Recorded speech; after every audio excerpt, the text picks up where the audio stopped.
La vie en vrai. C'est même maintenant la vie en vrai.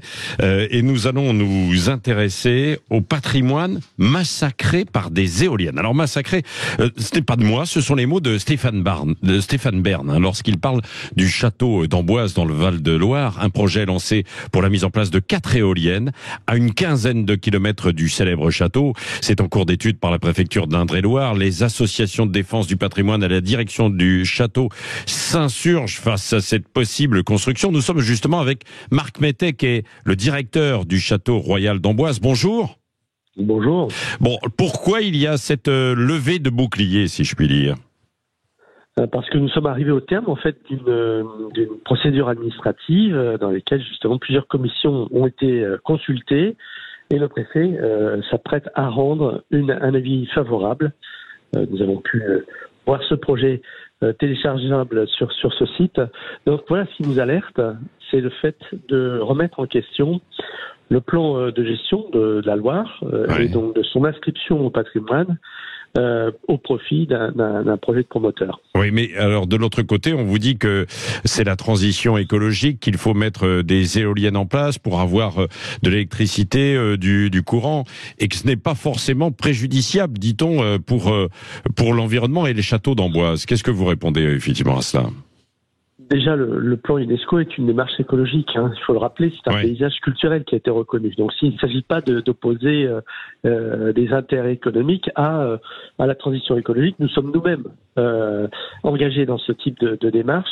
Il y a déjà des projets photovoltaïques, de biomasse au cœur même de la vallée. Donc c'est pas la question de l'écologie qui est en débat, c'est bien la présence de ces éoliennes et le choix géographique qui vient d'être fait par ce promoteur à 10 km 8 du rebord de la Loire, alors que le plan prévoit 15 km d'éloignement.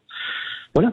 Ouais. Et donc visible depuis le château ou pas, parce que pour les gens qui ne connaissent pas et c'est difficile même d'imaginer cette localisation, c'est-à-dire que quand on sera aux abords du château ou dans le château, on aura la vue sur ces éoliennes ou pas ? Exactement. Depuis la tour des Minimes où passent 100% de nos visiteurs dans le cadre de la visite, depuis tous nos jardins qui dominent la Loire au nord, bien plein nord, vous verrez 4 éoliennes en train de tourner et avec des flashs toutes les 3 secondes. Donc ces personnes qui ne les auraient pas vues seront rappelées à leur présence. Ouais. Voilà. Que disent les bâtiments historiques ? Parce que je sais que souvent ils s'opposent à beaucoup de projets, en tout cas pour des particuliers. Alors est-ce que c'est le cas dans ce cadre-là ? Ce qui est étonnant dans ces affaires, en tout cas tous les services de l'État que j'ai saisis depuis un an, ils sont d'un silence assourdissant. Sans doute conscients d'une injonction ministérielle pour développer absolument l'éolien. Il y a d'autres solutions de transition énergétique dans notre vallée, sont déjà en place. C'est ce qui, justement, est incompréhensible dans cette affaire. Oui. Alors, vous avez reçu le soutien notamment de Stéphane Bern. Est-ce que ça va compter ? Parce que vous en êtes où à peu près dans votre combat ? Eh bien, l'association des châteaux de la Loire s'est positionnée, justement, et vient de diffuser un communiqué. Donc, derrière le château d'Amboise, c'est toute une vallée avec ces châteaux. Si l'on remet en question ces 15 kilomètres, il n'y a plus aucune espèce de limite à l'appétit des promoteurs qui pourront demain s'installer à 5 kilomètres de n'importe quel château. Et dans un paysage qui va évidemment se trouver totalement dégradé. Ouais. Quel est votre espoir alors pour que ce projet soit reporté ou décalé ou annulé ? Bon, l'espoir, c'est que la raison triomphe toujours. C'est-à-dire que le préfet... je ne sais pas si la raison triomphe toujours. Hein. Vous me permettez, Marc Mettet. Je ne sais pas si la raison triomphe toujours. Mais allez-y, poursuivez, pardon. Mais non, mais nous espérons évidemment que la présidence de la République étudie ce dossier de plus près et justement encourage peut-être l'éolien, mais avec discernement, c'est-à-dire le choix géographique doit être réétudié dans ce type de dossier. Ouais. Il y a une date limite là ou pas ? Une échéance ? C'est le mois de novembre, la date n'est pas officielle, donc il y a urgence à se mobiliser, ce que commence à faire l'ensemble de notre vallée. Je m'en réjouis.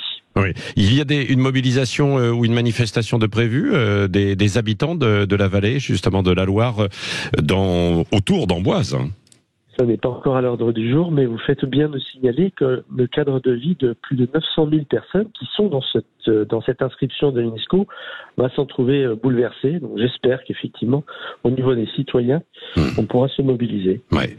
Bon, écoutez, on va suivre ce dossier Marc Mettet. Ça me touche particulièrement parce que je vais vous dire, en fait, et je vais vous confier quelque chose. Il y a une vingtaine d'années, j'avais écrit un livre justement sur l'évolution de la France. Imagine la France de nos enfants, hein, à l'horizon 20-25 ans, avec des photos numériques qui avaient évolué. Et il y avait le château d'Amboise qui était dedans. Et je l'avais mis sous bulle. Donc, vous voyez, comme quoi, effectivement, c'était un petit peu prémonitoire, quoi. Voilà. Merci, Marc Mettet, d'avoir été avec nous ce matin sur Sud Radio. Et on va suivre l'évolution de ce dossier. Je rappelle que vous avez reçu le soutien de Stéphane Bern pour s'opposer donc à ces projets de 4 éoliennes à moins d'une quinzaine de kilomètres du château royal d'Amboise. Il est 6h41 sur Sud Radio. Sud Radio.